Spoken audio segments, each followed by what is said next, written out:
What is up, besties, and welcome back to my channel. If you're new here, please subscribe. We'll start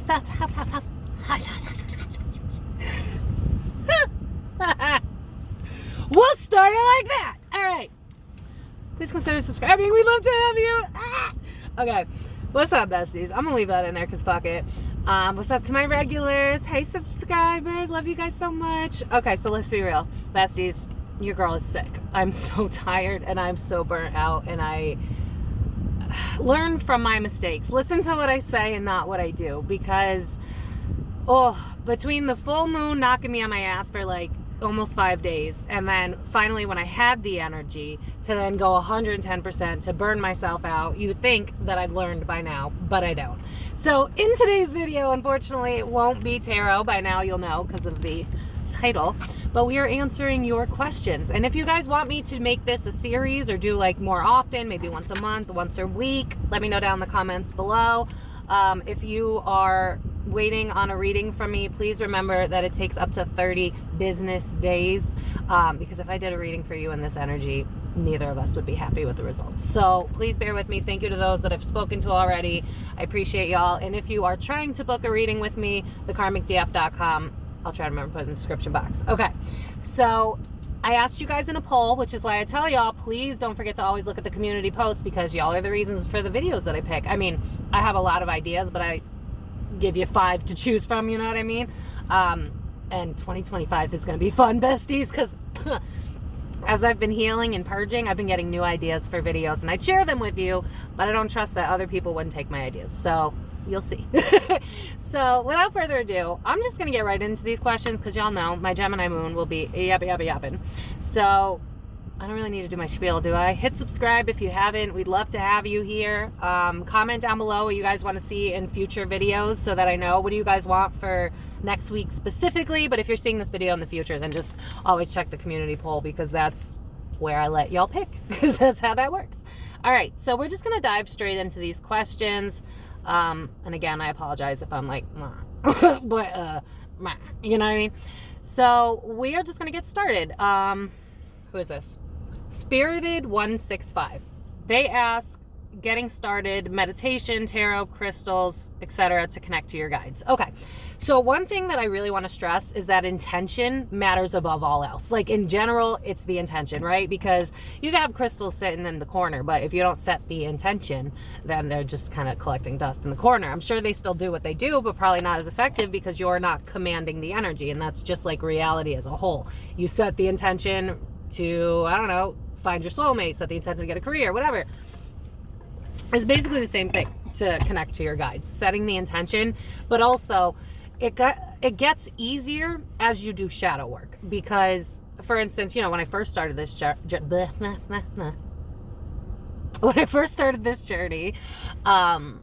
I had a really strong ego. I was very science and fact and logic based. I didn't like to be looking a fool. So for me, spirituality was really hard in the beginning, because I used to have a war with my mind all the time. Like, I'm crazy, I'm this, I'm that. And, you know, if you share it with other people that you wouldn't trust with your life, you're not really risking anything other than like it holding you back. Because like in the beginning, when I was trying to create this life for myself, people couldn't see my vision, because they're not supposed to, right? They're not me, they're not us, they're not like us, they're not like other girls, you know what I mean? So keep it to yourself, because if you're, again, and I brought this up in the spiritual awakening video that I did, I'll make sure to link it below, but it's like when I first started hearing songs, first of all, I heard songs my whole life, I just had no idea that that was how spirit connected, but then I'd be like, oh my God, I just heard this song, I feel like my guides are telling me, and I would tell that to a normal person, and then I would gaslight myself, because then they'd be like, heh. You know what I mean? And so I was just like, fuck. So don't share your business with people that aren't going to get it. I wish there was a way that I could just like, no. Okay. Meditation, honestly, one thing that I'll stress with everything, meditation, getting in touch with your guides, all of it, it takes 21 days to make a habit. 21 days. So any pattern in life that you do or do not want takes 21 days to either make into a pattern or to remove. For instance, right now, I'm on a 21-day stop binging social media. Am I doing the best? No, but I'm trying. So making sure that, for instance, meditation, the first 21 days are integral. Is that the right word? I believe so, because it's integral. Yeah, because the more you get comfortable with it, 12:55 when I'm saying that, the more you get comfortable with it, the easier it becomes. For instance, right, a lot of people will be like, I can't meditate, like my brain all the time. I hear you, bestie, because that's how my brain was. I had a lot of I can't talk, y'all, please bear with me. But I had a hard time with meditation in the beginning, especially silent meditation, because again, Gemini moon, for air placements anywhere, I'm sure you're gonna have a harder time than most. Oh no, I forgot to put a star on the other side. Whatever, y'all see, this is what I'm talking about.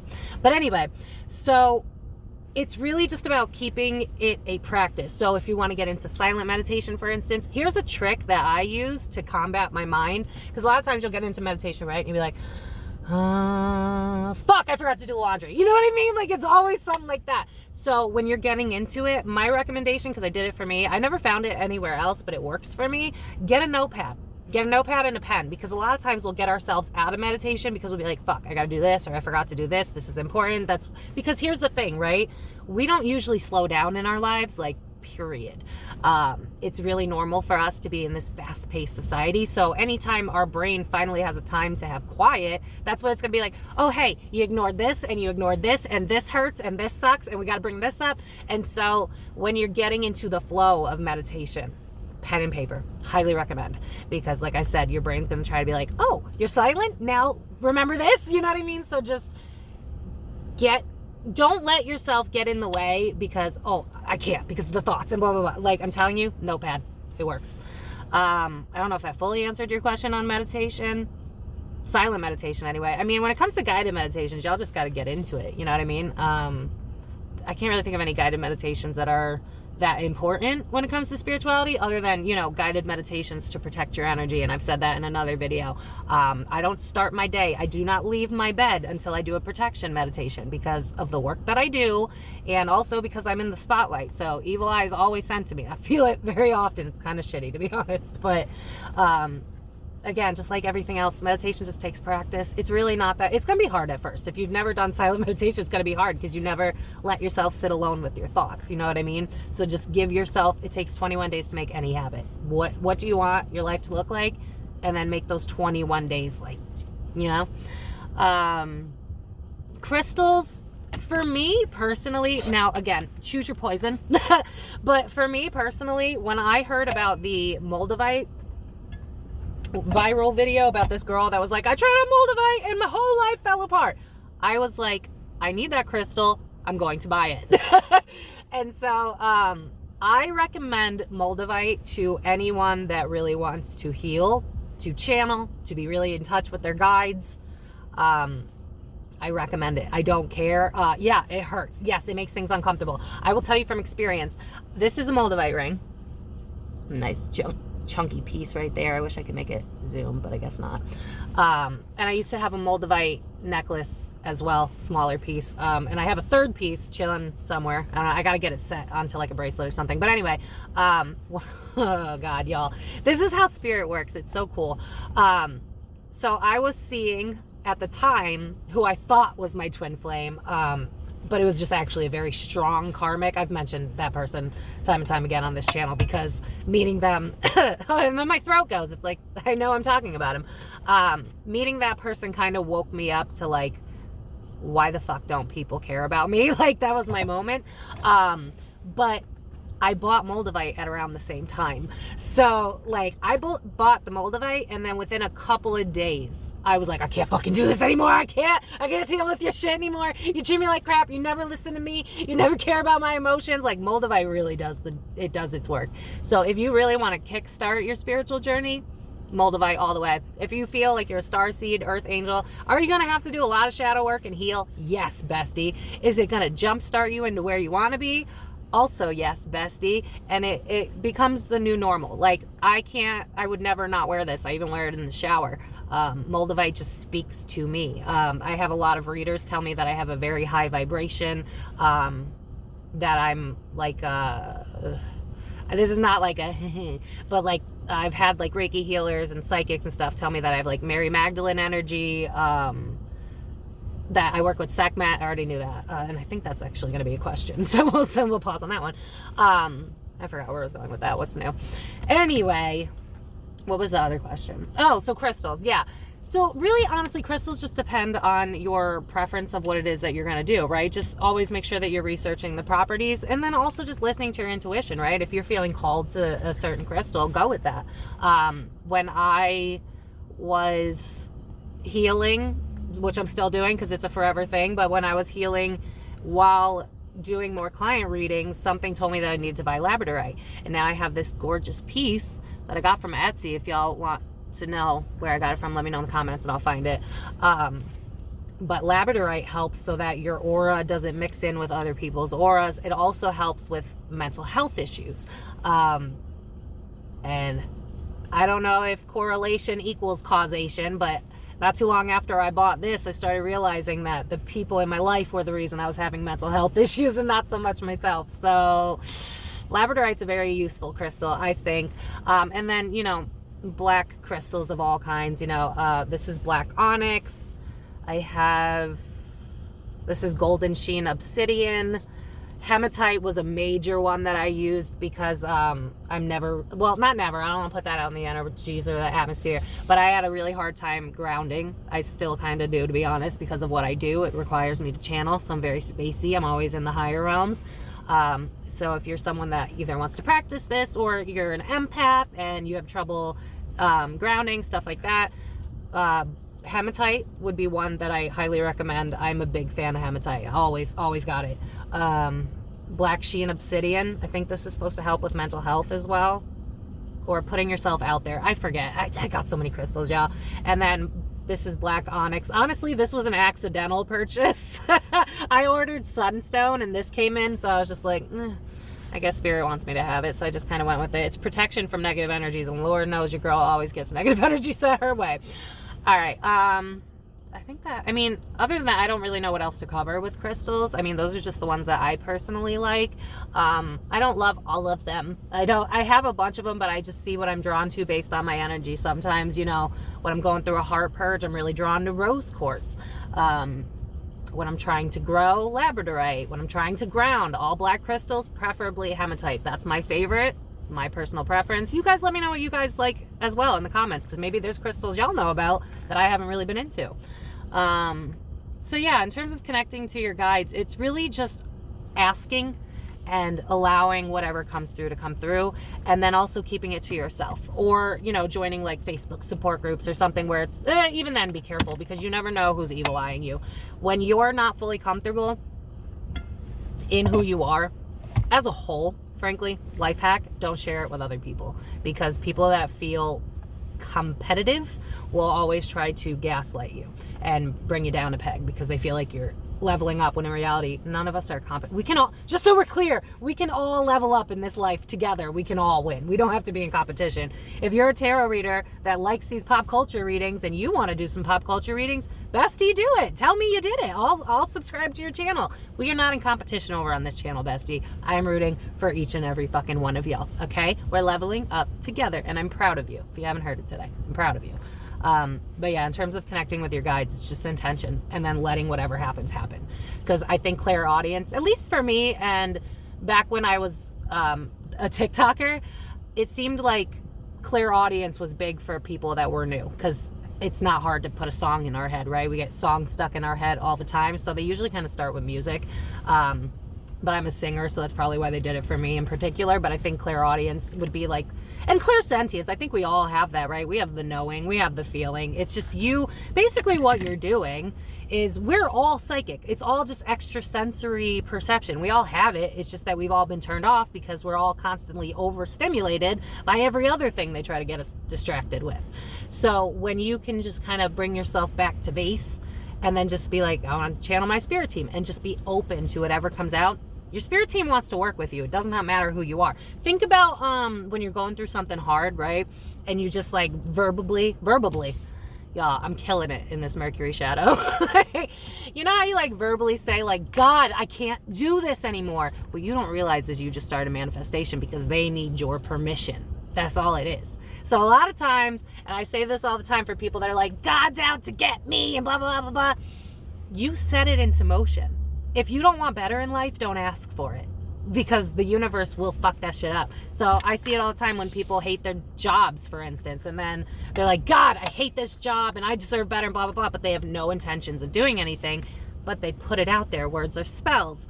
And so because they did that, the work job starts to get worse for them, and they're like, I don't understand why are things getting worse. And it's because you set the intention, whether you meant to or not. So be very careful with what it is that you say, because it's a lot more powerful than you think. Words are spells. Now, whether or not it's, you know, a scare tactic, that's all intention. If you don't want to be afraid, then boom, that's the end of that. So yeah, that's my answer for guides. I hope that helped. Like I said, just keep asking for signs, symbols. Maybe some of y'all have been seeing butterflies lately. Maybe that's why I wore this shirt today. I don't know. You got to trust the signs. Ask for a symbol, and then when it comes, honor that that's what it is. Because a lot of us will be like, and trust me, I was a very logical person, we can easily just ignore it, right? Like, for instance, there has been 2 dragonflies that have been stalking my backyard since I've been going through this awakening. And your average person would be like, oh, that's just a coincidence. But why are there dragonflies only in my backyard while I'm going through one hell of a shadow period? Because it's spirit. And that's why there's a family of crows across the street. Maybe you're drawn to birds. It's because of spirit. We have to stop thinking everything's coincidence. Life is not that lackluster. And this is coming from someone who I've said before, and I'll link the other video, I've always been a negative Nancy. It took me a long time to get where I'm at today. And it's because I wanted better, and so I decided to do better. So if you want better, you have to decide to do better. It's up to you. Even if, like I said in the last video, even if you are the victim, at the end of the day, the person that's victimizing you is not going to feel bad, apologize. And from personal experience, on the rare occasion that they eventually apologize, it's very lackluster, and you'll be like, I waited for this. So trust me when I say, why do I feel like that's a song?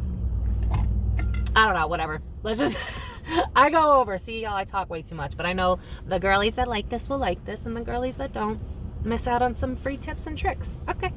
We're going to move on to the next question, because I don't know how else to say connect to your guides other than intention. Intention's everything. All right, let's move on to Jasmine's Garden 611. Hey, bestie. I recognize your that thing you use on the YouTube. Username. There it is. Yeah. Okay. Hey, bestie. How are you? Okay. Let's just, yeah. I'm sorry. I'm so all, y'all. I'm so sick. So if you're waiting on a reading, please just bear with me. Oh, 1:11 on the clock though, so that's a good sign, right? Okay. Do you work with any deities? If you do and feel comfortable talking about it, which ones and how do you connect with them? There are only 2 beings that, 2.5. 2 beings that I have personally been drawn to. If you watched my spiritual awakening video, then you would know that my preference is I don't fuck with dark magic, and I'm even very particular with, I'm charging my phone, I'm sorry. This is just not going to be professional. I don't really care. I don't fuck with a lot of things because I don't want negative energy coming my way. I've already had enough. The first 20-some years of my life was negative enough. So I was personally drawn to Archangel Michael. I'm very drawn to Archangel Michael. I feel like, and I've seen it in pick-a cards too. I've been told that I've worked with him before. I don't know if any of you work with Archangel Michael, but when I work with him, he's a character. And I don't know if that's because he knows I'm a character, but he's just very quirky, funny, like kind of like Gemini energy. But I was drawn to him from the moment that I started spirituality. I didn't know why, and he's a little figurine on my desk, if you've seen it. I can't explain why I'm drawn to him. I just am. I probably worked with him. I feel a soul resonance with him. I can't really explain that one. I also like Archangel Metatron. I call to him. I call to him and Archangel Michael every morning for protection, as well as Archangel. Hold up. I'm like getting into meditation. Archangel Michael, Archangel Raphael, Archangel Zachiel, Archangel Metatron. So that's who I call every morning to protect me. Archangel Metatron I'm very drawn to, but I haven't quite figured out why yet. And frankly, I got too much shit going on to try and figure it out. So I haven't really looked into it. Again, I think Archangel Michael and I have worked together. I feel it. Like, I feel like we know each other. Yeah, I'm saying this, and all of a sudden in my head, I heard Bruno Mars, you can count on me like 1, 2, 3, and I'll be there. I'm telling you, I've worked with him in past lives. Like, I feel it. And the only other deity that I work with is Sekhmet. I was drawn to Sekhmet a year or two ago when I was healing a very painful parent wound. And I was just feeling like I didn't have anyone on my corner. I didn't have any support. I felt very alone. And I had heard that Sekhmet, levels the playing field out if you feel like you're being hurt. And so, because again, I don't like to fuck with dark magic, I told my spirit team, if it's in my best interest, in my highest good, I would really like to work with Sekhmet if you guys agree to that. So I'm very mindful of like, y'all know, it's like they're my bosses. You know what I mean? I'm like, whatever you guys think. Like, I like this idea, but if you guys disagree, don't let it happen. You know what I mean? So I just kind of move that way. But in terms of deities past that, not really drawn to anything else. I just think that there's so much, it's just a lot. I think we're all just, like, for instance, right? Like, there's a shit ton of tarot readers online, tons, but we're all drawn to what we're drawn to. You know what I mean? I don't think there's anything worse or better. But I really needed Sekhmet because I was going through some dark shit. And then Archangel Michael, I just have like a soul resonance with. But let me know what types of deities you guys like and work with, because maybe there's some that I haven't thought of. But honestly, I just really trust my guides, and I trust that if anyone or anything, whatever, needed to join on, that they would. So that's how I move.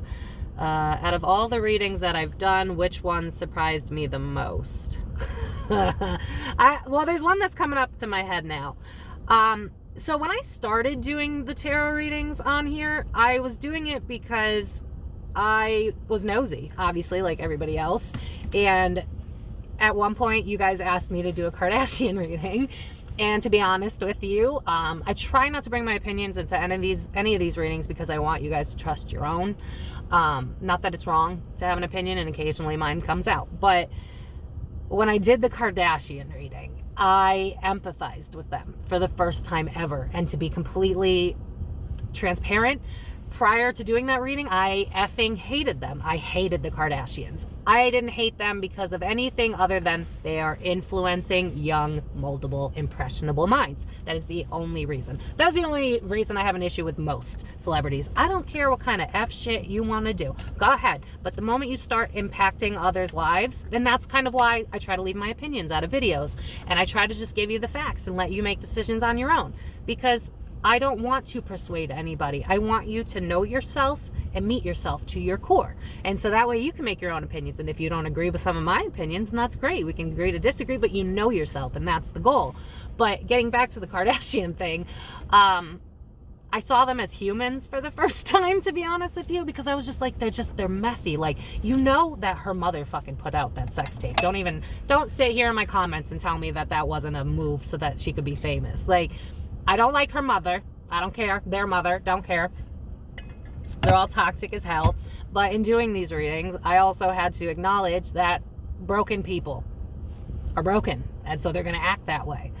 And, reading into the pressure that I think, what's her face? What's her fucking name? Chris puts onto her kids. Like, it's no wonder they don't love themselves. I was surprised seeing them as humans. I think that was when it started to click for me that in doing more of these readings, I was going to have to understand that people are just people and not evil, they're just fucked up. We're all just kind of messed up.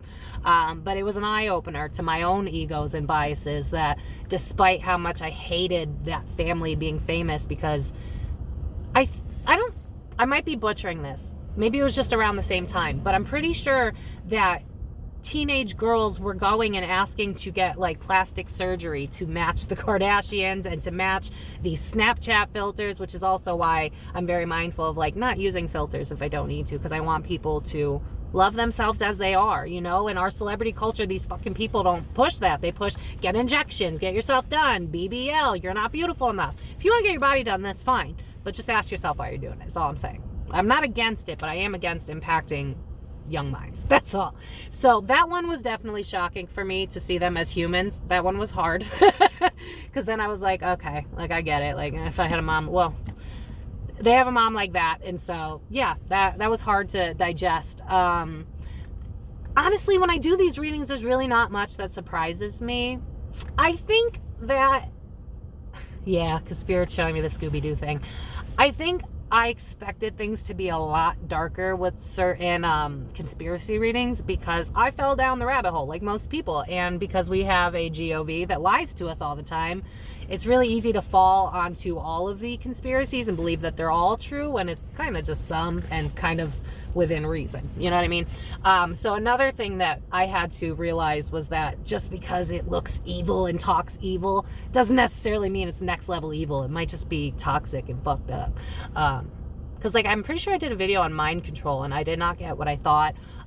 We did a reading on the gender swapping, if people do that in the industry, and I didn't get exactly what I expected. So I think in doing a lot of the conspiracy readings in particular, it made me realize that, again, we use our biases, right? If we don't trust the gov, then we're going to trust everything that the opposite side says. So I think more so as a whole, what these readings made me realize is that there's two sides, and then there's the truth, and there's usually a mixture of both those sides in that truth. I hope that makes sense. That was kind of the loaded way to answer that question. Honestly, they just kind of surprised me as a whole, because when you tap into these celebrities, these people that everybody worships, they're fucking miserable. They're miserable. They don't know themselves. They hate themselves. So then they hate other people, and then they just constantly pass on the generational trauma. And it's like, wow. It also helped me realize that celebrities are just people, you know? Like, there was a couple of celebrities that I was like, oh my God, I love y'all. Like Eminem, GOAT, you know? But it really humbled me to, like, yeah, I'm never going to be like, oh my God, I'm a #1 fan. No, because you're just a human. Like, you could be talented, but this whole idolizing shit, not about it, personally. To each their own. Do you have any tips on how to feel your emotions? Oh, okay. So as someone who was taught that emotions are weakness, as someone who was taught don't cry, as someone who was taught all of that, it's practice. Again, it's the 21 days to make a habit.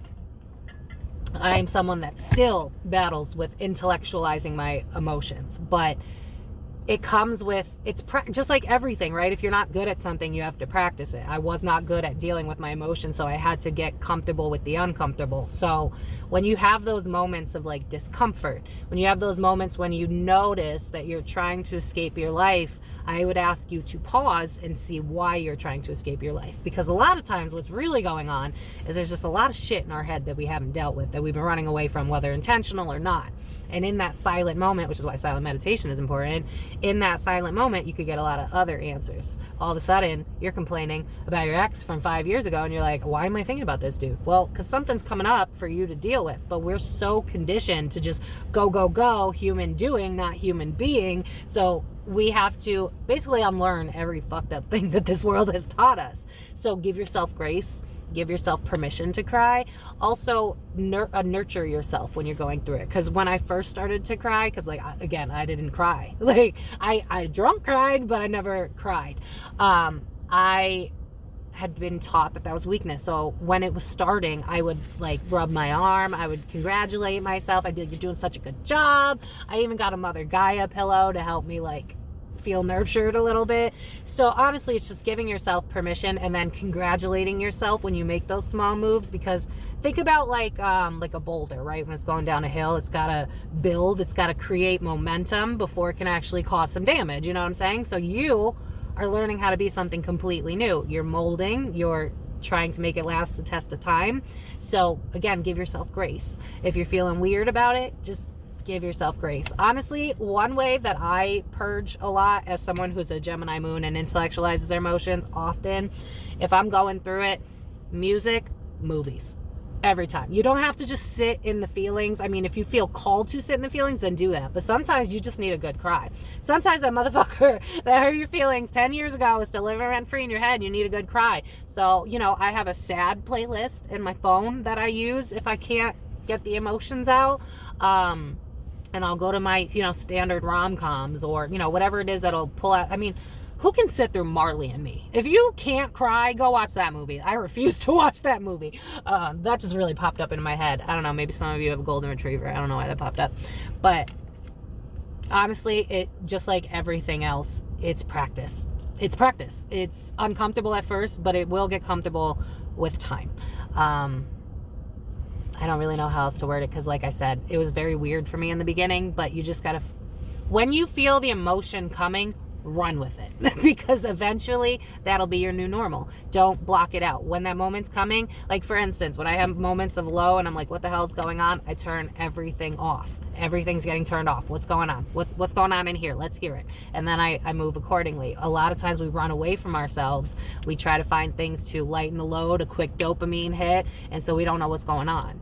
We have to meet ourselves. We have to have that time alone so we can, you know, even if it's just 30 minutes of silence, just dicking around, just anything to have no noise so that you could tap into yourself. And then, like I said, when those emotions start to come out for you, let yourself, but also congratulate yourself so that like your inner child or your subconscious, whatever you want to call it, goes, oh, this is okay. I can do this now. Because you're retraining your brain how to be. You're essentially rewriting your nervous system and your mental. So like that's a big deal and it takes a lot of time. So give yourself grace. Do I practice witchcraft? I do simple manifestations, but I'm not into the whole theatrics and nothing like that. Like, I remember when I first got into this and I was watching pick a cards, and I'd keep watching pick a cards that were like, you should make an altar if you don't have an altar. And I was like, I'm not drawn to an altar and I don't like to waste shit. So why would I make coffee and put bread out for people that aren't going to use it? Like, I have way too many earth placements for this shit. So I have bought like witchcraft packs. I did a collaboration with someone who made witchcraft stuff back when I was a TikToker. But I just don't feel called to do anything other than simple stuff. Like I do full moon, new moon manifestations where I'll write it on the paper, I'll speak it out loud, and then I'll burn the paper. Simple, easy, done. I mentioned this in the spiritual awakening video that I'll remember to link. Hopefully I probably will. But sex manifestation. And if you're a man, don't say no fuck shit in the comments. But for women alone, you know what I mean? When you're, you know, right when you're about to either speak it or, well, visualize it for sure, but speak it and visualize it when you're over the edge, if you know what I'm saying, because that helps. You know how like a baby's made? You're making it into reality. So those are my two go-tos. They're simple, they're easy, they're effective. I also live it as if I already have it. So I am a millionaire. I do have over 1 million subscribers on YouTube. I am rich. I do have the love of my life. I don't use negative words ever. Get that out of your system if you learn nothing else from this video. Stop using negative words. Try so hard. Like for instance, because I'm hard on myself, I gotta work on it. I used to be like, oh, so stupid. Now, no. I'll be like, oh, you're silly. I'm silly. I'm having a silly day. I try really hard to be nicer to myself. Words are very important. But intention matters more than anything else. And I know a lot of people are big into witchcraft, and I'm not against it. It's cool. It's fun. You know, if you want a whole day or you're doing extra shit. I've done, what's it called? Cord cutting meditation, or cord cutting magic with, and I've done a jar spell.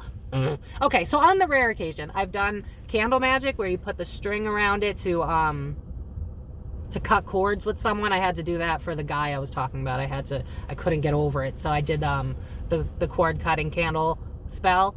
But then also there was someone who was just very verbally abusive to me and it just wouldn't stop. So I did a freezer jar spell. And I don't want to tell too much because I don't know if that person creeps my shit, but it worked. It worked. There hasn't really been issues since that. And I also am very mindful with the witchcraft that I practice because I don't want anything coming back to me. So again, with the dark magic, I don't fuck with that shit. I don't send evil eye, believe it or not. And I'm not against anybody that does, but I'm not coming back here.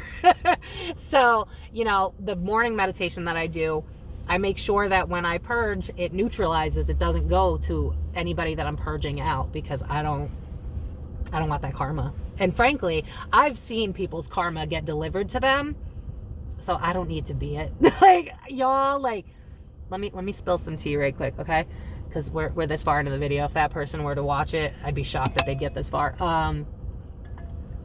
There was a friend that I had. I'm gonna keep this short and sweet. There was a friend that I had. I loved her so much. She felt like a sister to me, but I had a savior complex, and I gotta admit that.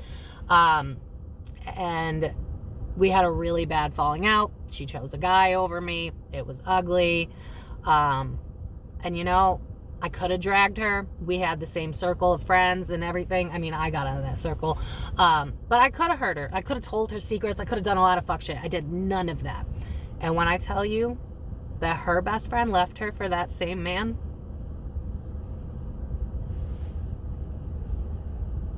so you don't gotta be doing nothing crazy, y'all. Live pure, and your spirit team will have your back. Like, I was shooketh. And I've had people come back with their bullshit apologies, the people that never, and then they come back around. You know what I mean? We're just going to leave that one alone. So, yeah, I keep witchcraft simple because life is simple. I put out what I want back, and I don't humor anything that I don't want. Not anymore. I used to. You know what I mean? Let's go to your next question. How do I protect my space and myself? In terms of protecting my space, I do a lot of YouTube, like, oh my God, I'm having a moment. Bowls, the Tibetan bowls. I will turn that on my TV before I leave my room, especially because I know that I'm purging at night and stuff like that. So I'll play that in my room to cleanse it. I also have one of those, so I'll do that in the workspace that I have. I also water. This one always resonated with me. You take a glass of water, put it next to your bed, set the intention that it'll absorb all energy that's not of unconditional love and light, and then release it the next morning. I do that. What else do I do to protect my space? Spirit. I do the nighttime affirmations because I really like it, but then also it has 432 hertz underneath it. So that's something, you know, I've mentioned this channel before. Jessica Heslop, I'm probably butchering her name, but she does nighttime affirmations, and it's been very useful for me. It's worked. So I recommend check her out. But yeah, I think that's kind of all I do to protect my space. Again, it's always intention, you know. I'm very big into the incense that the Catholic Church uses, because if anything, they probably know how to get rid of dark energy. So, you know, so I think it's frankincense. So I use that a lot. My sister's big into dragon's blood, and I like that one, but not big. I have a lot of Palo Santo. I prefer Palo Santo to sage, to be honest, but to each their own. You know, I think that's more of a preference. I really love the smell of Palo Santo. Like, it's just like, oof. So, you know, whenever energy is tense or negative, I also make sure, you know, have a fan or open your window, because you don't want stagnant energy in your space, because that's how we can get kind of stuck. You know what I mean? I also move my room around when I feel called to, because energy has to be moved, right? We don't want stagnant energy anywhere around us. So keeping the rooms that you spend the most time in as healthy and cleansed as possible, so that you can have the best outcome possible. It's just intention, you know? I mean, I'm sure if you even forgot, you could just set the intention, hey, spirit, like, can you cleanse my space real quick? Like, I don't know. Possible, you know? How do I protect myself from other people's energies when I go out? Okay, so I'm going to be entirely honest with you on this one. And I wasn't going to share this because I don't like talking about it. But it's fine. Hold on. So I mentioned back in 2023, the dead people told me to sell my car and go within. And so I did. That being said, I'm still healing and transforming right now. So I don't really go out yet. I went out prior to all the healing that I did, and I thought that I was just incredibly anxious and broken, and I couldn't handle stores, and I was going to be a recluse. But what I didn't realize was that I was an empath that didn't know how to protect herself. So a lot of things felt very intense and painful, and I didn't understand why. But again, as I've said in many videos, I don't have anybody around here that's like me. I didn't have a me. I didn't know what to do. and it terrified me. So I stayed out of a lot of big buildings. So what I've learned and things that I've done, first of all, be honest with yourself. For Walmart energy, I used to like beat myself up because I couldn't go through a Walmart. Why the fuck do you want to be in a Walmart, bruh? Look at the energy in there. So also be mindful of like societal expectations versus your own. You know what I mean? Like maybe the energy is too intense and you shouldn't be in there. Going through Walmart is like having sex without a condom. Like, you know what I mean? Like you're asking for it. I'm just saying. You know, so just be mindful about the places you're going into. But in terms of protecting yourself, hats. I have a hat in my car just in case. I have a just in case beanie. Listen, I look cute as hell in beanies, but this is not just for show, honey. No, these are so spirit leaves me alone, and so whenever I'm out there, people leave me the hell alone. You know what I mean? The energy. Hats really do help in setting the intention. I've also been told that if you carry a jar of water, like I mentioned earlier, if you carry I love how I point, like y'all can know what I'm talking about. If you carry a jar of water on you, on your being, and you set the intention that all negative energy goes to that jar, I've heard that works. I haven't personally tried it. I plan to. But like I said, I've been doing so much healing that going out has just not really been a priority. I've been healing shit that like, I didn't even know I was going to heal, you know. Currently, I've been releasing a lot of one-sided friendships. That's been the major theme of this Mercury retrograde, as well as learning how to say no and not feeling bad for having needs, which for me was just like hard. So in terms of protecting yourself, hat for one. Doing a protection meditation before you go in. Lexi the Leo, she's a pick a card person, love her to death. She says that she envisions herself under like a cloak. Like think of like Harry Potter, right? She says that she can envision herself under a cloak. She does it when she does her readings, I guess, and when she goes out. I haven't tried it, but there have been moments where I've been around people that are super negative, and I've thought, I'll go, Archangel Michael, cloak me. And that usually makes me feel better because, again, it's intention. So I would just try any and all of those and just see what works for you best, because it's not all fits all. You know what I mean? There's some things that a lot of spiritual people are into, but it's not a one size fits all. And I think that's why spiritual community is all over the place sometimes.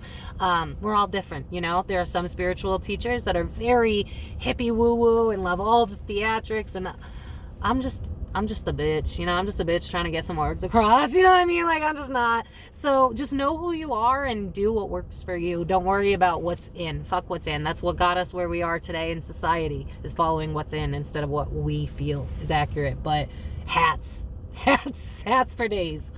Let's see, what else? Do I subscribe? Oh, okay. So this is Free Spirit 1111. Love that name. And I feel like I've seen you before. So, hey, bestie. Do I subscribe to a specific category, or am I just a free spirit? I don't know exactly what you mean by that. If you're asking, like, spiritually, how would I define myself? I consider myself... now I'm getting hung up here. There's a quote that I really like, and it says, to define is to limit. And I feel like that's where we are all kind of miserable and lost, is because we feel like we need to fit into a box, and then we put ourselves into a box, and then we don't mesh with a different box, and then we're like, okay, I got to get out of my box and be like your box. And it's just like, honey, I am an octagon. I'm not a box. You know what I mean? So in terms of what I subscribe to, I mean, I like Buddhism, but I wouldn't call myself a Buddhist. I have an issue with Catholicism, but that's my personal issue, and that's only because my mom went to Catholic church, and I've also seen what it does to people in the LGBT group, so I don't love that because, you know, I'm part of the group. I'm just me, you know, like, I believe in God, but my version of God is like source creator. I don't think it's a person. I think that's pretty narcissistic, to be honest, to think that a human made all of this beauty. We can't even appreciate it. How the fuck did we make it? Sorry, but it's true. Yeah, there's no category. In fact, I think it's kind of my goal on this page to not fit a category. I don't know if you guys noticed, but I'm very often like If you're not into spirituality, that's fine. If you're not into hippie woo shit, that's fine. Because I want to normalize spirituality. Because I don't think that spirituality is like a religion. I feel that spirituality is more just kind of where we're supposed to be, who we're supposed to be, and how we're supposed to move. But because greed and, unfortunately, technical advancements putting us more disconnected from self, we feel the need to find these categories to feel like we fit into something. And frankly, anytime I ever tried to fit into a category, I just made myself miserable. So I don't fit one. I am me. You are you. You're beautiful just the way you are. And here's the thing, right? And this is going to be like, ooh, this might piss some people off, but I can't be worried about everybody's triggers from here on out. It's just not going to work like that. Because y'all know my intention is to be kind. After that, what you do with that. But, oh, this is going to piss people off. I know it. I personally feel, and I keep this to myself because I don't want no issues. Whatever you're drawn to, there's an issue, at least in the TikTok community that I've noticed, where people will be like, you can't use that because it's from the ancestors of so-and-so and blah, blah, blah. But here's the thing. Reincarnation is very real. So yeah, okay, maybe, the Indians did that and you're not Indian, but you might be incredibly drawn to it because in a past life you were an Indian, you know what I mean? Or, maybe you're really drawn to, like I keep hearing in my head, cultural appropriation. I feel that intention comes above all else. So if you are drawn to anything, just follow it and be kind. You know what I mean? If you're drawn to something, but the TikTok community is up in arms because, I don't know, you're a white girl, are you hurting anybody? Then practice your craft. That's all I gotta say. You know what I mean? Are you hurting anyone? Are you really trying to, hurt another? I don't know. That's just my stance on it. Be who you want to be out loud. That's what I would say. And honestly, from my understanding, my talks with my spirit team, especially when it comes to like religion, it's a little bit of truth in everything. So make it your own customized buffet style of what works for you. You don't have to fit into a box, I hope that helped. What do I do when I'm praying to spirit about change in your life, but it seems change isn't happening? Well, here's the thing about that. Change is always happening. We just kind of expect things to be easy breezy, and so then we get disappointed. I know from firsthand, because I've already done so much shadow work, that when I go to manifest something, I am about to be in a world of pain. It just, because that's how the change comes. Like, for instance, right? I've been talking about how lately it's been the friend wound, right? A lot of friends falling away just because they weren't my friends. They didn't care about me.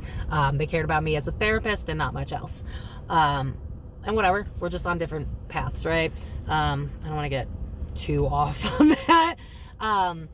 But I knew that I want people in my life that understand me, that know me, that value me, that ask how they can add to my life. And so I set the intention to attract my soul tribe, my soul family, people that get me, so that I can stop playing small and hiding parts of myself. And so I set that intention. And again, this is where so many people give up on manifestation and think that it's woo-woo hippie shit that doesn't work. You have to remove all of the shit inside of you and externally that doesn't fit the manifestation that you're trying. So a lot of times it's not that change isn't happening. It's that change is happening internally. It's that change is happening energetically. It's that change is not on your time. It's on divine timing. And so, like, for instance, me trying to be my goal is kind of to be like Dolores Cannon. I want my stuff to last past me. I want to be like that. I want to be able to leave a mark so that I can help people even when I'm not here. I want someone to have the resources that I didn't have. So when I set that intention, I had to deal with a lot of shit coming up for me to be able to handle getting that intention. If I had 1 million subscribers last year, I probably would have went to a fucking psych ward. I'd have been overwhelmed, overstimulated, feel like I can't, because we're not in alignment yet. And so a lot of times we'll be like, oh, it's not working. But in reality, it absolutely is. But sometimes we have to change energetically. We have to get rid of a lot of subconscious programming. We have to change our mental. We might have to change our routines and our structures. So a lot of times when people manifest, they'll give up really quickly because they're like, it's not coming. ask Spirit for some signs if you really are that worried. You know, Spirit, am I still on the right path? Like, can you show me a butterfly or whatever it is to make you feel a little bit more content? But we live in a fast-paced society, so we expect things like right away, right? Like even Amazon, you could get your shit the next day. You know what I'm saying? So it's understanding that life is a journey. It's not a race. And understanding that everything is integral in playing a part into us becoming who we want to be. So, you know, if we're trying to manifest that dream love, but we're emotionally insecure and we don't know how to be healthy, and, you know, we might have that mindset of, oh, he didn't text me in 4 hours, so he's cheating. Like, you know what I mean? Like, we have to heal all of that shit to get the healthy relationship first. So understand that everything serves its purpose. Everything serves its that's really hard. Serves its purpose. Y'all. Everything serves its purpose. And so when you set out for something and negative stuff comes back and it feels like, yeah, Spirit's showing me the arrow, you get pulled back to be shot forward. You know what I mean? So understand that all those negative emotions are shit that's being released. Think about like spring cleaning, right? So that way you can actually be a vibrational match to what it is that you want. And honestly, more times than not, by the time you're energetically in alignment with whatever it is you were going after, you're not even emotionally invested. Like for instance, I at one point signed up for, you know, I want my soulmate. I want the one. I'm tired of this karmic-y cat and mouse bullshit. Like I'm done. Like I'm a grown-ass woman. I don't want this shit no more. And so, you know, a lot of people that go on this journey would be like, oh, manifestation didn't work. Didn't find him. Nope, didn't work. But I'm looking for an A-level man. I'm not looking for bottom of the barrel anymore. So it's going to take a lot longer. And on top of that, if I want an A-level man, you know, high value, I have to be high value too. Do you see what I'm saying? So I got to heal the wounds that make me feel like I'm not enough. And then I got to heal the wounds from the past exes that live rent free in my mind. And then I got to heal the wounds from my dad that made me realize why it is that I attract people. You know what I mean? Like you got to get to the source. You got to heal all of it and get to the root if you want manifestations to be worth it and to stick. You know what I mean? So I kind of hope that helps. If that answered 1:44 on the clock when I said that. Your angels are always trying to help you. They are always trying to help. Change in my life. Okay. Finish that one. This is from ev.sunshine. How do you stop channeling on command? Intention. If you all learn nothing from this video but one thing, intention is everything. Intention. My spirit team know. When I sit at that desk, that's when it's going to go down. Granted, I'm channeling shit all the time because that's just what I am. So a lot of times, you know, if I'm having a day where I'm too drained, I'll just tell my spirit team, but I'll also wear a hat in the house because that way it's a little less intense for me. But again, it's just intention. Like a lot of times I'll put a community poll for you guys to pick a video. I won't see it until I'm ready to do the video. And then I go, all right, spirit guides, and I'll even set the intention. I'll be like, whatever, all those commenters, you saw it, what they're looking for, cover that. And then I just get to work. It just comes through me. I set the intention. They got their permission. They feed me the energy. Then when I'm done, I close up and I'm like, all right, spirit team, I'm done. I'm setting the intention to close my crown chakra. I put an X over it. I'll close it with a door and then I'll lock the door. I'll X over my third eye again with the door. That's kind of my preference. I like visualizing like one of those doors on like, you know, those like SVU shows when they're like hiding somebody, like the big rugged doors. I'm like, close that shit. And they'll listen because if you said stop, they have to listen. Unlike society, your guides respect your boundaries, so just tell them what you need, you know what I mean?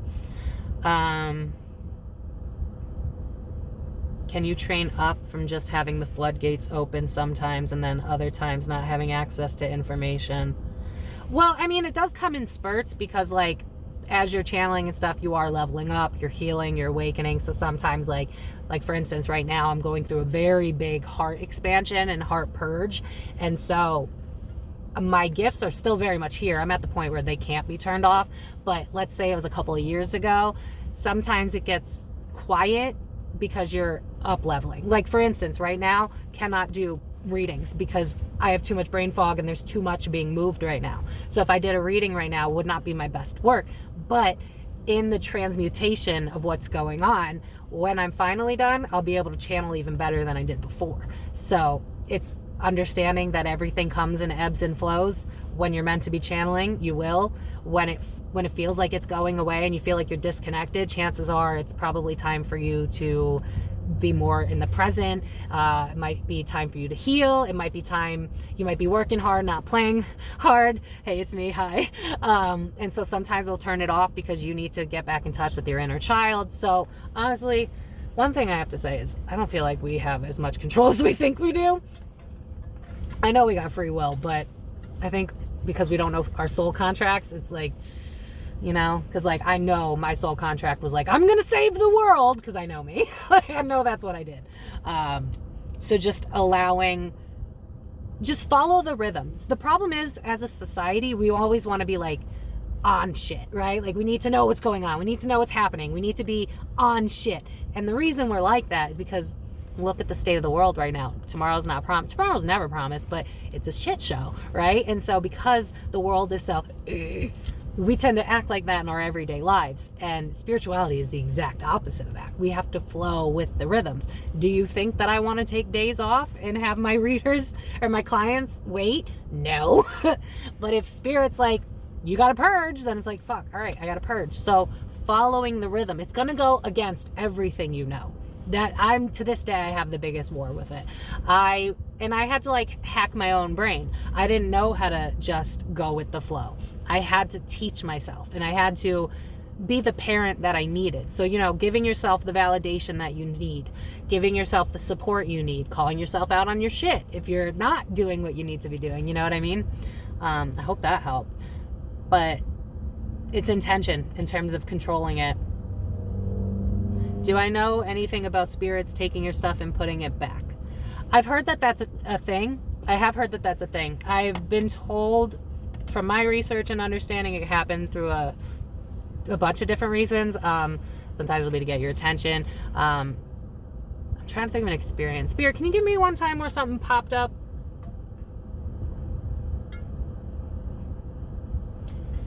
That's kind of basic, but okay.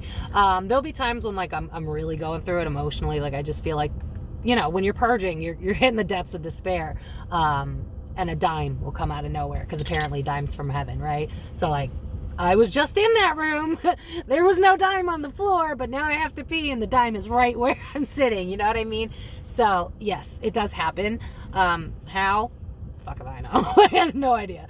And I also have been told that they'll do it and then have stuff reappear when you need it. So I've heard things where like crystals will go missing, but then they'll reappear at a time where they're better for you. Like, for the life of me, for some reason, I have not been able to find someone to put my third moldavite set into something, and something's telling me that it's probably because it's not time. So they're in a lot more control than we actually realize. So I hope that answered your question. Yeah, they can. Yes, they can. 100% they can. I don't know what else you'd want to know in terms of why, other than, again, just showing that they're there. They got your back, you know? But yeah, that's your question. Thank you for asking. We're going to move to the next one. This is... Okay, that's just a friendly comment. Never mind. Thank you to Empaths 550 for liking my rambling. I appreciate you. I don't just ramble boring, pointless shit, if that helps, but I do ramble. I'm glad that you enjoyed my reading about my epiphany in the car. I'll link that in the description box below. You guys will really like that video if you're feeling like, I need to have like... Yeah, I just heard the song, I need a sign, so let me know you're here. Do you see what I'm saying? The songs will come in. Trust it. Don't gaslight yourself and be like, it's not. Yes, it is. Yes, it is. Okay, so Tarot Ashley 420. Hey.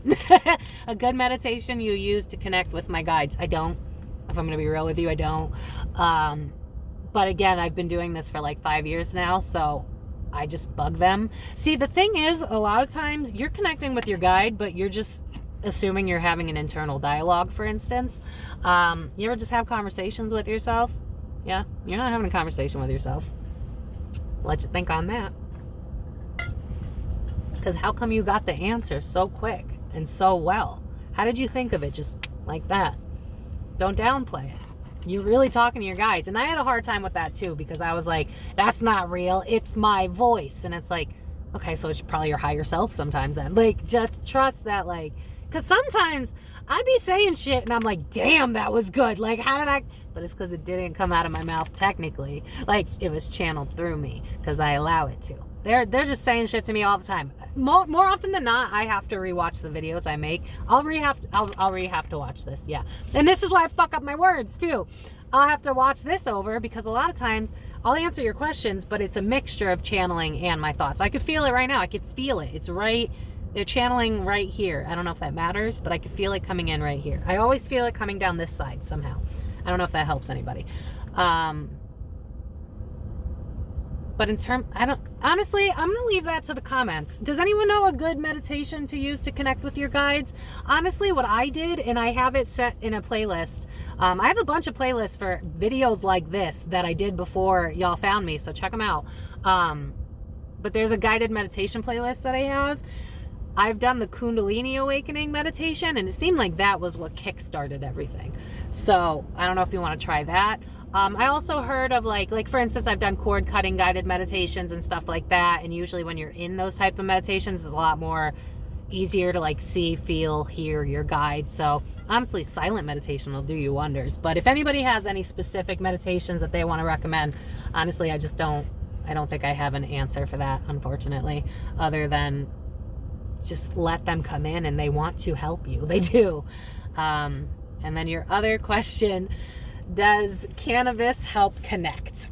Cannabis definitely breaks the matrix. This happened to me before I knew who I was. When I would smoke, I would suddenly feel like the walls weren't real, that the ground wasn't real. I was suddenly very aware that I was floating in space. So I think, per my own 10111, when I said that, I don't know if that matters. Anyone seen ones lately? 1111? Just heard that. Fuck, where was I going with that? Yo. I don't remember. Oh, cannabis, duh. It does help you see through the matrix. I can channel pretty well when I'm smoking. I don't know that I'd necessarily recommend it, especially if you have anxiety, anxious tendencies, something like that. For me personally, I originally started smoking cannabis medically because my body's always in pain. I didn't realize why back then. Now it's because I'm channeling all the damn time. I didn't know that correlated. So, if you're someone who channels and your body aches often, maybe realize that, take more salt baths, get a massage pad, do what you can to take care of your body, because our body goes through it when we're channeling. Like, my muscles hurt so bad right now, and that's just from having a conversation and channeling. So tarot is just its own other level, you know what I mean? I don't know that it helps you connect. I've heard that it does. I think, again, it probably depends on the person. For me, I use it to rest my body, but I'm going to be honest, I have a lot more epiphanies, and I have a lot more light bulb moments when I'm smoking. Usually I get really great ideas for YouTube videos when I'm smoking. So I do think it opens something. I think, you see all those smoker movies where they're like, bro, what would happen? Butterfly. I don't know if anybody needed, again, remember? Butterfly just went by. But it's giving me this vibe of like, bro, what if like the moon was a satellite? Which I did a reading on that. Go check it out. Go check out the moon video. But it kind of just, I think cannabis helps you get out of your own mental limitations. I think that's what it does. Outside of that, I think it's dependent on the person. But I think it does get you out of your own way in terms of like, because think about it, right? Like, because I can't drink anymore, but weed-wise, right? Like, there's definitely been times where it's like I wanted to say something, so I smoke weed to get the balls to do it. Kind of like that vibe. And to be clear, in case, God forbid, YouTube gets mad at this video, it is legal where I am. So let's be clear on that. Yeah. But I do think it helps get your mind out of the way, if that helps.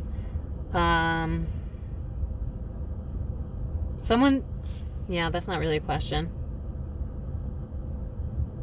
All the tips and tricks. Yeah, I think I told, I would write down everything that I listed, because that's how I life hack my whole world. Intention, meditations, crystals, inner critic, working on what's being said in my head. Who do you want to be, and how can you become that? You know what I mean?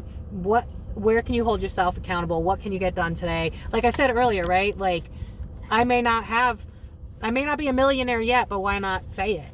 I can be in alignment for it, close enough, you know what I mean? We have a tendency of being realistic in this world, which honestly only limits and prohibits us from our capabilities of our best self. So don't let your mind get in the way, would be something that I would say, in general, let alone with, I think cannabis just helps you get out of your way. Kind of like, you know, how people have to have a couple drinks so they can, you know, I was that girl. Give me a couple of drinks and then I'm singing all day at the karaoke bar. But yeah, I'm going to leave that one. Sorry, I'm just like, guys, I'm going through it. Anyway, okay, so next question. Oh, you explained, are you Baby Duck? EENDJE45. If you're not, I apologize, but I butchered someone's name last time. Do you recognize individual spirits or even loved ones that pass away? If so, how, and can you learn, train this? Okay, so see, for me, it wasn't intentional. Like, watch my spiritual awakening video. I'll put it in the description box. But it wasn't like I chose spirituality. It was just like, boom, it's time. It was like I was a sleeper cell and they woke me up. For me, I can see, how do I word this, Spirit? Help me out a little bit. We have to go through our own types of shadow works and ascension for our brain to be able to handle it, because reality, we need it to be a certain level of solid for us to, you know, not go through psychosis, for instance. So our spirit team will never give us more than we can handle. Which is why you can try to manifest being a full-blown medium, but it might take a little while. Like, I have been doing this for about 5 years. I do see spirit, but I'm not like a full-blown, like book with me and I can tell you what your dead parent said. Like, I can-ish, but I can't just, like, if you guys have a code word applesauce, I'm not gonna be able to pick that up. It's just not gonna work that way. But it seems like it comes in as you allow it, because think about kids, right? Kids see dead people when they're super young, but we mask it because our parents and people around us say it's not real. So what we're really doing is we're slowly taking off this really solid blindfold that we've had on for a really long time. So it'll happen when it's supposed to. And the more recent the event of death, the more traumatic the death, the more it wasn't, you know, expected, those spirits tend to be stronger. And for me personally, I've had a lot of friends, again, the bar life, right? I had a lot of friends die from addiction, driving drunk, addiction mostly, and a couple of suicides, unfortunately. And so a couple of those happened when I was doing going through my spiritual awakening, and I did see quite a few of them. My cousin passed away a little under 2 years ago. It was sudden. Nobody expected it. And she was in my bedroom the day she died. And that was back when I gaslit myself. So I was like, what the fuck? What is going on with me? And like, I knew, but logic was in my way. And then all of a sudden, my mother. No words. Obviously. Like, she was 40. No one expected that shit. But from my experience, and I can't speak for everybody else, but from my experience, if the spirit is more earthbound, they're easier to get in contact with. Sometimes people that aren't as earthbound, I can get in contact with if I try hard enough. It's almost like, it kind of reminds me of like being put on hold. You know what I mean? Like, you call, you ask for somebody, you get put on hold, and eventually that person comes through. Kind of reminds me of that, because like I have 2 stepfathers. It's complicated in different specs of my life. You know what I mean? But one of them passed away. That one was unexpected. So he was around a little bit, especially because my mom has his daughter. So he was around, so I could see him more. But as, you know, his soul started to heal, I didn't see him anymore. I felt him around. I knew he'd be around. Sometimes I'd intuitively get a download. But for me, it seems like when they're not as when they're more ready to move on, they're harder to connect with. My cousin died suddenly. She was in my bedroom. I had a friend that died of drugs. He was in my bedroom. I had a friend of a friend that died of drugs, came to my bedroom. So again, it's like, I also had a high school best friend. Her father passed away, and I was in the middle of a spiritual awakening, and I was like, I don't want to go because I know that I can't, like, in those rooms, it's a lot for somebody like me and like us if you're like me. But where was I going with that? Oh, but I went because I'm a Leo. I'm loyal. If you need me, I got you. If you want me, but if you need me, you know what I mean? And so I went, and she hadn't even really known that version of me yet. And he was like one of the first 5 people that I saw. Her dad passed away. We hadn't even talked too much like that. And I was terrified because I was like, how am I going to tell her that her dead dad that she's grieving over just talked to me? Because look at what society's like. She's going to think that I'm making this about me. Like, I was terrified, but I was like, you know what? This man is coming through so strong that I gotta do it. And so I ended up telling her husband, and I was just like, if you decide, you know what I mean? Because I know some people don't believe, which is just fucking weird, because like, you don't believe in me, like, it's real. Like, I don't know what to tell you. I'm still kind of getting used to that. I've been doing it for so long that for me it's like, you don't think it's real? Like, that to me, that now that sounds stupid. Especially like when people are like, aliens aren't real. I'm like, you know what I mean? Like, come on. Some people are just behind, you know what I mean?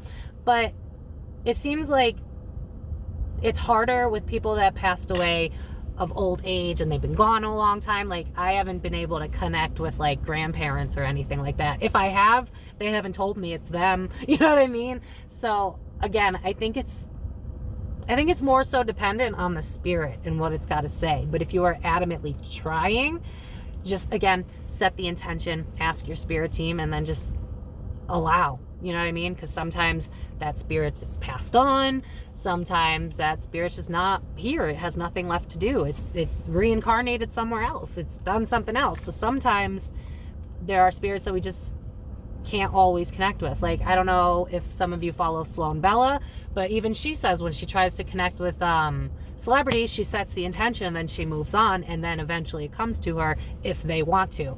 I've had that exact same experience. It's if they want to. When I did my tarot reading on the Kim Porter death, that woman was in my room. She is still very much earthbound. I think if for me it feels more intentional because of what's going on with the whole Diddy thing. That reading did not surprise me, by the way. Honestly, I expected dark shit. So none of that surprised me. All the conspiracy readings we do with the celebrities, I'm never surprised. How high up, when you're that high up, you got to wonder what's going on with you internally. You know what I mean? So, yeah. So some spirits may have already moved on. You'll probably have more luck with traumatic deaths, unfortunately. But again, it's intention setting, also asking your guides, and then it's ultimately up to that spirit whether or not they want to connect. But I've personally had issues with like I've seen my grandparents like once when my mom got engaged. I saw them.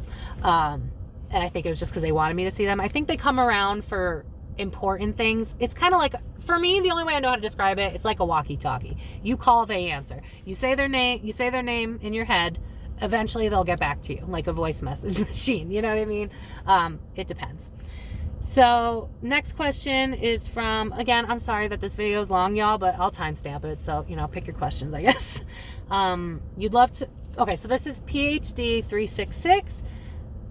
I think it's a she, there's a girl on the photo, but they say, I'd love to learn more about shadow work. People often refer to it as journaling, but I've seen people also referring to it as nightmares.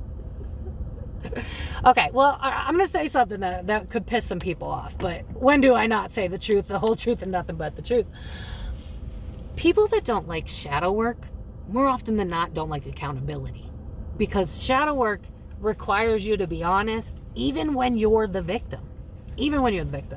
So, and I've said this recently, right? Like, I'm having this come to Jesus moment where the relationships I've had in my life were very what I can do for them without any caring about how they can add to my life. Free therapist over here. And so I've had to be very mindful with where I let myself down in that. So for instance, reaching out to someone from the past because I have a good heart, but then they're doing the same bullshit. You know what I mean? Shadow work is really us being honest with ourselves so that we can come back home to ourselves. This is why I try to normalize spirituality, because it's a lot like therapy on steroids. That's really what it is. It's us going, this hurts. Why does it hurt? What part did I have to play in that, even if I'm not the bad guy, so that this doesn't keep occurring? That's honestly what shadow work is. It's getting honest with yourself, your traumas, and the things that's going on with you and what's wrong. A lot of us, and this is something that I realized the past year that was really hard to come to terms with, and I hope that this motivates some of you. Most of this world are a bunch of people that don't know each other, don't know themselves at all, and they are just walking wounds. And that's even the healthy person that you're thinking of. Because as someone who's been doing shadow work for about 5 years now, I still have wounds that sometimes can be triggered, and I act out through that. But who I used to be, and it's something that's so prominent in society, nothing's bad or good, it just is.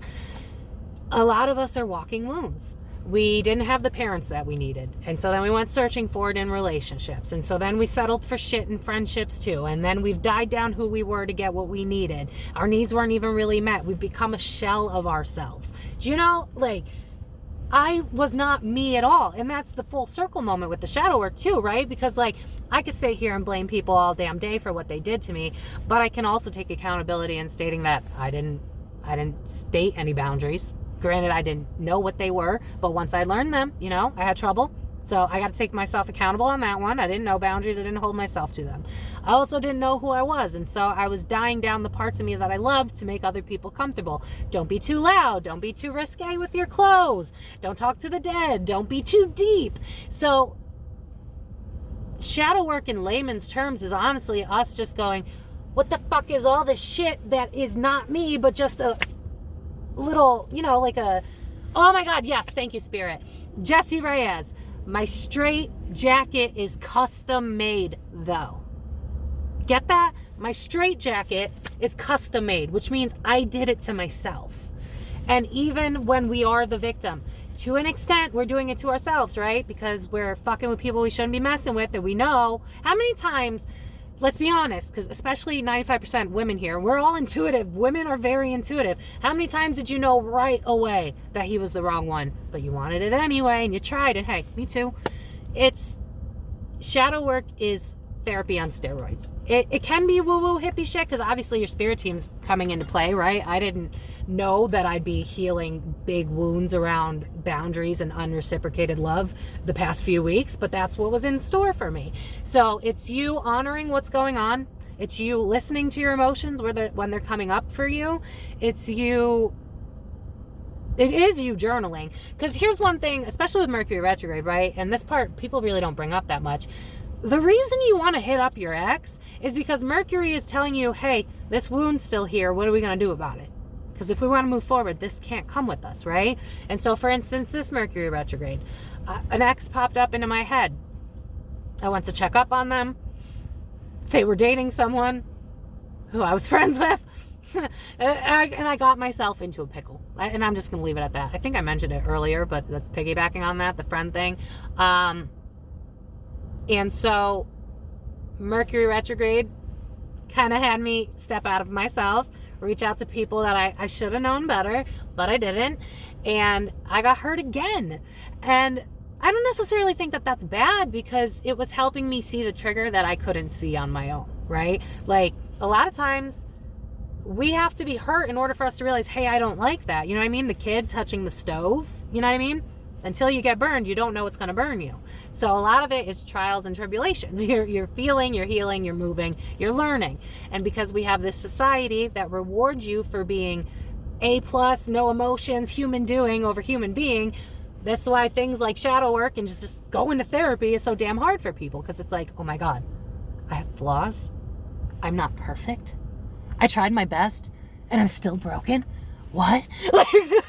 It's just like, you're human. No one's perfect. And the sooner you learn to be kinder to yourself, the sooner it's going to be easy to deal with the whole world around you. But shadow work is honestly you just coming home to who you really are. You removing all of the layers that society put on you, that your parents put on you, that spouses put on you, that whatever you did to either keep yourself safe or to fit in because you wanted to be a part of something, whatever. Shadow work is you being blatantly honest with yourself. It's you being a therapist to yourself on steroids and going, what life do you want? Okay, so this shit's going to have to come up if you want to get there. That's really all it is. Just, again, intention setting, but nightmares? Like... Anybody who has an issue with shadow work has an issue with accountability. Like, I'm sorry, but I said what I said. Because we have a world full of people that feel like, oh my God, if I admit I'm wrong, I'm broken, I'm damaged, I'm this, I'm that. And I really try to make it very clear on this page how open I am to being wrong, how open I am to learning and changing and evolving. Because that's the whole part of life. We're supposed to learn. You stop learning at you're 18, then what's the point of life? That's not how life works. So we have a sick society, a broken system that teaches you everything that's opposite of your natural intuition and guidance. Like, for instance, not to be gross, but you know, I'm healing, I'm elevating, whatever. And not lately, but like the past year, I told you the past year's kicked my ass. But I've always been drawn to eating healthier, but this time I've been more mindful. And I'm like, all right, we're really doing the organic and non-GMO, right? And so I've been mostly doing that. Well, yesterday I had a really rough day. I was crying a lot, purging. And so I was like, I'm going to treat myself to McDonald's breakfast. Because even though it's garbage, I was like, I love me some grease. Like, I love McDonald's breakfast. So I ordered it. I bring it home. I eat it. All happy about it. Crying in my food. 20 minutes later, I can't eat modified food now. I can't. And this is not the first time, because like I used to really love ramen. I made ramen like a couple months back. I started to eat it. I started to get sick and I threw it away. So again, shadow work is really coming home to who you actually are. Because a lot of us are walking wounds. We're walking projections of what other people put on us. You know, I used to be someone who was very shy and timid. I didn't like conflict. But the reason I was like that was because everybody always had something to say about who I was. And so I just folded myself in, and I folded myself in, and I folded myself in. Does this make you comfortable? Great. Does this make you comfortable? Great. Until I became a shell of myself. And so, again, taking accountability here, that kind of was on me, right? Because then going back to that friendship situation I brought up, that person wanted to come back into my life like nothing ever went wrong. They wanted to just be besties in that second. And I was like, you don't know me. I don't know you. You've hurt me. So no, like, you're not just going to come into my life. Well, we can try a slow burn, see if who we are today matches. But I had to do the shadow work of boundaries to know my worth and to charge accordingly. I had to do the shadow work to release all the pain so that I don't, and we see this in celebrity readings a lot, victims becoming villains. That's a really big theme in life itself. Stop becoming the person you hated and you blame, right? I see this all the time where, like, for instance, just a random thought. I dated this guy who used to be like really like tough guy, really tough guy. And like, oh my God, I had the hugest crush on him. And finally I broke him down because that's how you get love, right? That was dumb. But anyway, he told me that he used to be bullied in high school, like really, really bad. And that's why like he's shy and whatever. He called my sister's boyfriend the F word to me, all nonchalantly, like no big deal. And then just started making fun of the kid. And when I tell you I broke up with him the next day, people that have a victim story, instead of doing the work, will become the villain. That's why a lot of people don't like shadow work, because they don't want to take accountability. And I get it, because as someone who has been traumatized from other people, it sucks when you hear, but you had a part to play. Because then it feels like invalidating, right? Then it's like, oh my God. So what? Like, I didn't matter? Of course you mattered. Of course your feelings mattered. But if we don't learn, we can't evolve, grow, and move differently. If you don't want people, like I had in that experience, that only want you when they need something, but don't give a fuck to know who you are or how to add to your life, and you allow it, you know, then you're the problem to an extent. Because it always takes two, right? Healthy people that have strong boundaries would never allow energy vampires in, right? So we have to admit where we have to, like, how much further are you away from the goal that you want? You know what I mean? And then what can we do to get there? Shadow work is really just therapy on steroids. It's not that deep. I mean, it is that deep, but it's not woo-woo hippie shit. It's psychology. It's your subconscious going, this can't come, this doesn't help us. Also, if this video is like shitty quality, the sun is like right up, so listen, this is the best I could do. You know? So yeah, I hope that helped. Like I said, nightmares, I mean, if you mean quite literally nightmares, sometimes you'll have nightmares because your spirit team will poke a wound in your sleeping state so that it heals in your waking. So for instance, there's a lot of times, especially because this is what I do for a living, there's a lot of times where I'll have like crazy weird nightmares. I won't even remember half of it, probably because I smoke. But then I'll wake up and I'll cry. Just randomly just start crying, or like tears will fall down my face and I'll be like, what the hell's going on? Or I'll have rage, like I'll be so angry, but I won't know why. And a lot of times because we don't do the work sometimes, or because they want to fast track it, they'll trigger us while we're sleeping so that we deal with it. Like for instance, think about people that absolutely refuse to deal with their shit. They always say they have nightmares about the past. Almost always. I always hear it. Anybody that hasn't dealt with their shit, they're always like, oh my God. Like, not to drag this person, but I doubt that even if they stalked my shit, they'd watch this long. My mom and my dad had a very unhealthy connection. My mom is not the type to heal. She's a strong woman, but at the detriment of herself. She still has the occasional nightmare about my father, and frankly, I can't blame her. But she just called when I said that. That's why I was like, are you listening? But she still has nightmares about it, and it's because she's not facing what she went through. Do you see what I'm saying? So a lot of times if we don't deal with our shit, they'll get us in the dream state because our ego's not in there. I hope that makes sense. This is gonna be like an hour and a half. Holy shit. Okay. Okay, so I'm gonna wrap it up and finish with, okay. So this is from Nimit2535, NIMIT, talk about multiverses and alternate timelines. From my understanding, the world is like a game, and the world really is your oyster. Whatever you want, you have to become it. Whatever you see for yourself, embody it. And it cannot be from a place of ego. It has to be from your heart. If it's something you're truly passionate about, if it warms your soul, I would not be shocked if y'all can't see my face. What's up, guys? But if it talks to your soul, then it's for you, so follow it. The amount of like pick a cards alone that it's been like, you hopped another timeline, you hopped another timeline, you hopped another timeline. And all I really did was, you know, I followed a path. Something happened that I did. Oh, you can't see my hand. I followed a path. Something happened that I didn't like, and I said no more. And then Spirit said, bet, heard you. And then subconscious wounding came up, and then I released it, and then boom, I jumped a timeline. That's really all it is. I mean, in terms of like what it physically is, I don't think our brains could even begin to understand. But you're not stuck. That's one thing I need to say, and that'd be a great way to start wrapping this up. You're not stuck.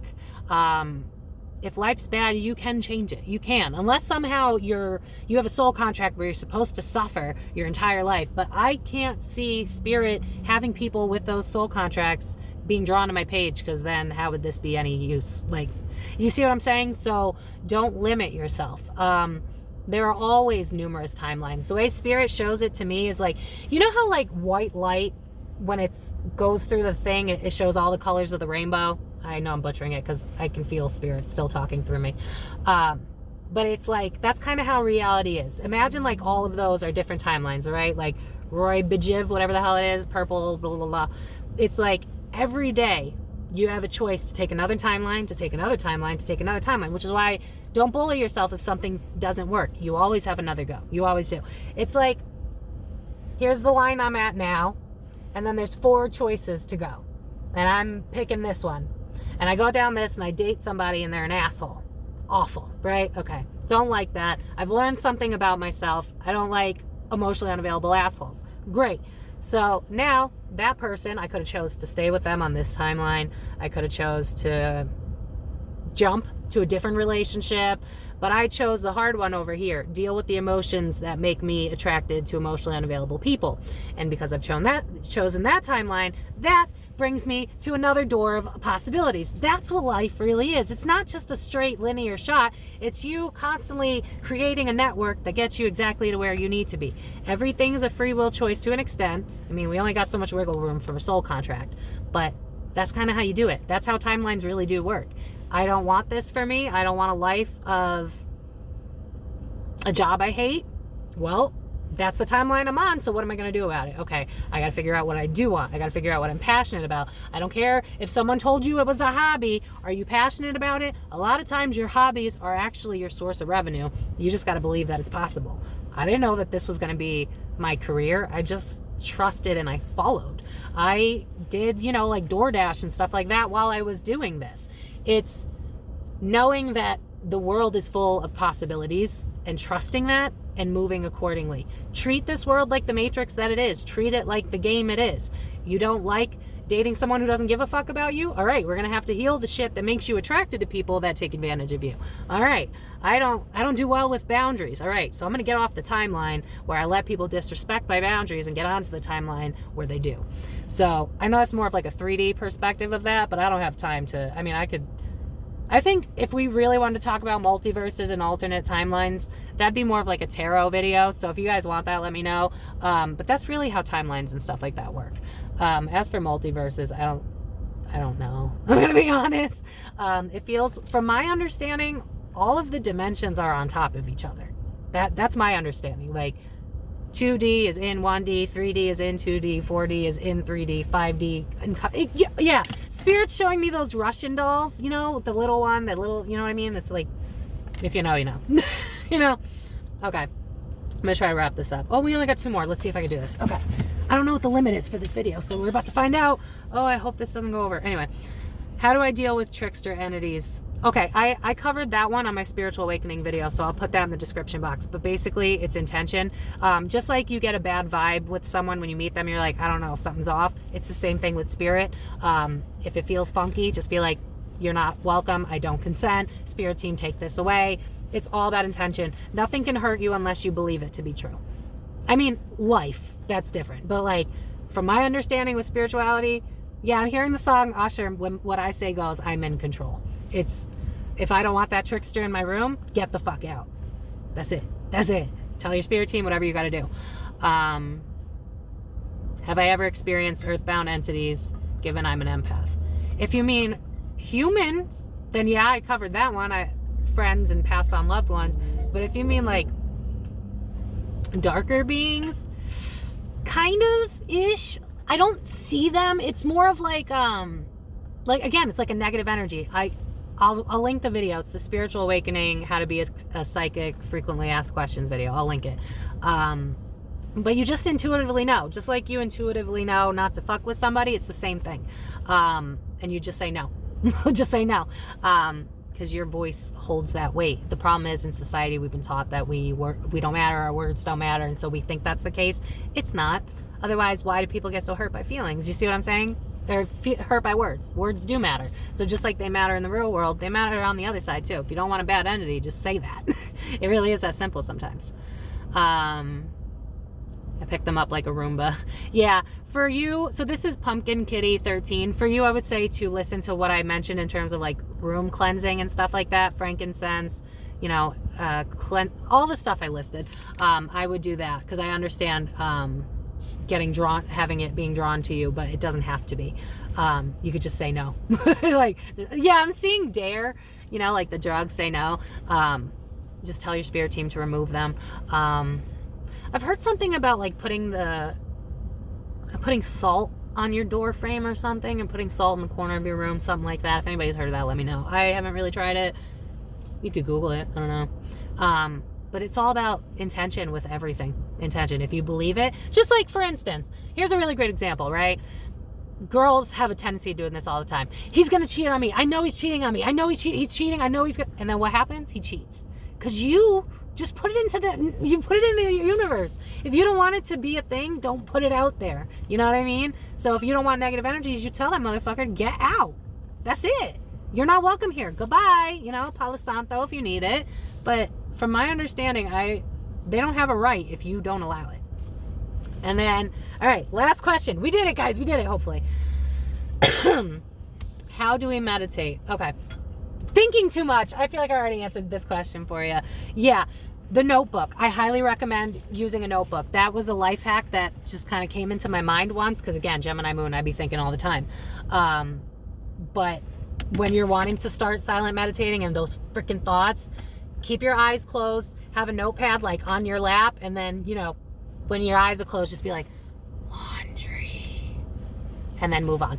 Eventually, your brain will get used to the new normal. Again, 21 days to make any habit. It'll get used to the new normal, and it might still bring up stuff that you need to know, but for the most part, it won't hijack your meditation as long as you continue to do the work and continue to fight your brain, because your brain is going to try. It's programmed to not change. That's what our brain does. It learns things so that we can be on autopilot. It's supposed to make us have things easier, but sometimes that's exactly where we end up getting stuck, right? Because like it's autopilot to text your ex, or it's autopilot to doom scroll on TikTok for 8 hours. You know what I mean? So just being mindful and being intentional is kind of how all of this works out.